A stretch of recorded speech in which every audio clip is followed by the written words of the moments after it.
हाल ही में भारत और जापान के रिश्तों में एक बार फिर नई ऊर्जा देखने को मिली जब जापान के विदेश मंत्री तोशिमित्सु मोतेगी 15 से 17 जनवरी 2026 तक नई दिल्ली के आधिकारिक दौरे पर आए। यह 3 दिन की यात्रा सिर्फ एक औपचारिक दौरा नहीं थी, बल्कि बदलते क्षेत्रीय और वैश्विक हालात के बीच दोनों देशों की रणनीतिक साझेदारी को और मजबूत करने की एक गंभीर कोशिश थी। भारत और जापान पहले से ही विशेष रणनीतिक और वैश्विक साझेदारी के रिश्ते में बंधे हुए हैं और इस दौरे ने यह साफ कर दिया कि आने वाले समय में यह रिश्ता और भी गहरा होने वाला है। इस यात्रा के दौरान तोशिमित्सु मोतेगी ने प्रधानमंत्री नरेंद्र मोदी से मुलाकात की और इसके साथ ही विदेश मंत्री एस जयशंकर के साथ 18वीं भारत जापान रणनीतिक वार्ता में हिस्सा लिया। इन बैठकों में दोनों देशों के रिश्तों के लगभग हर पहलू पर बात हुई, जिसमें व्यापार, निवेश, technology, defence, supply chain, innovation और लोगों के बीच संपर्क जैसे मुद्दे शामिल थे। भारत के विदेश मंत्रालय ने अपने बयान में बताया कि दोनों पक्षों ने इन सभी क्षेत्रों में पहले से किए गए वादों और समझौतों को आगे बढ़ाने पर जोर दिया है। खास तौर पर अगस्त 2025 में हुई 15वीं वार्षिक शिखर बैठक और जोहान्सबर्ग में हुई हाल की प्रधानमंत्री स्तर की बातचीत का जिक्र किया गया, क्योंकि इन्हीं बैठकों ने मौजूदा साझेदारी की मजबूत नींव रखी थी। अब इसी नींव पर आगे की इमारत खड़ी करने की तैयारी है। इस दौरे की एक बहुत अहम उपलब्धि रही जापान भारत एआई इनिशिएटिव, यानी जापान इंडिया एआई पहल के तहत एआई डायलॉग की शुरुआत। आर्टिफिशियल इंटेलिजेंस यानी कृत्रिम बुद्धिमत्ता आने वाले समय की सबसे बड़ी टेक्नोलॉजी मानी जा रही है और भारत व जापान दोनों चाहते हैं कि इस क्षेत्र में मिलकर काम किया जाए। जापान के पास एडवांस रिसर्च और डेवलपमेंट की ताकत है, जबकि भारत के पास बड़ा टैलेंट पूल और तेजी से बढ़ता डिजिटल इंफ्रास्ट्रक्चर है। दोनों मिलकर इस क्षेत्र में नई संभावनाएं खोल सकते हैं। एक और अहम फैसला हुआ आर्थिक सुरक्षा पहल के तहत क्रिटिकल मिनरल्स यानी महत्वपूर्ण खनिजों पर संयुक्त कार्य समूह की बैठक बुलाने का। इसमें खास तौर पर रेयर अर्थ एलिमेंट्स जैसे दुर्लभ खनिजों पर ध्यान दिया जाएगा, जो आज के समय में इलेक्ट्रॉनिक्स,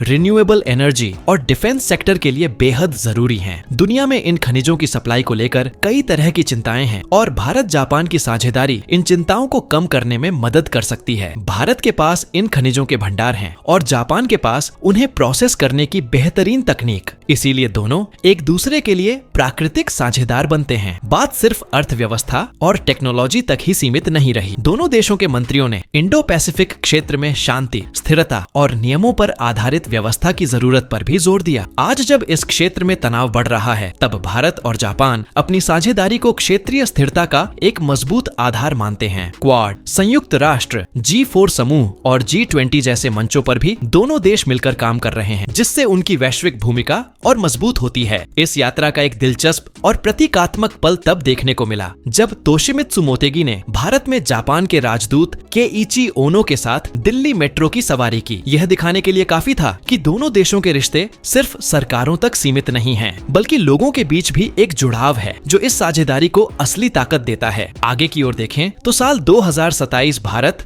और जापान के रिश्तों के लिए बहुत खास होने वाला है, क्योंकि उस साल दोनों देशों के राजनयिक संबंधों के 75 साल पूरे होंगे। इसे मनाने के लिए बड़े स्तर पर कार्यक्रम, सांस्कृतिक आयोजन और युवा आदान प्रदान जैसी पहलें हो सकती हैं। कुल मिलाकर तोशिमित्सु मोतेगी की यह यात्रा यह साफ संदेश देती है कि भारत और जापान आने वाले समय में सिर्फ दोस्त नहीं, बल्कि रणनीतिक साझेदार के रूप में एशिया और दुनिया की राजनीति में एक मजबूत भूमिका निभाने के लिए तैयार हैं। बदलती दुनिया में दोनों देश मिलकर अपने साझा हितों और सुरक्षा को आगे बढ़ाने की दिशा में लगातार कदम बढ़ा रहे हैं।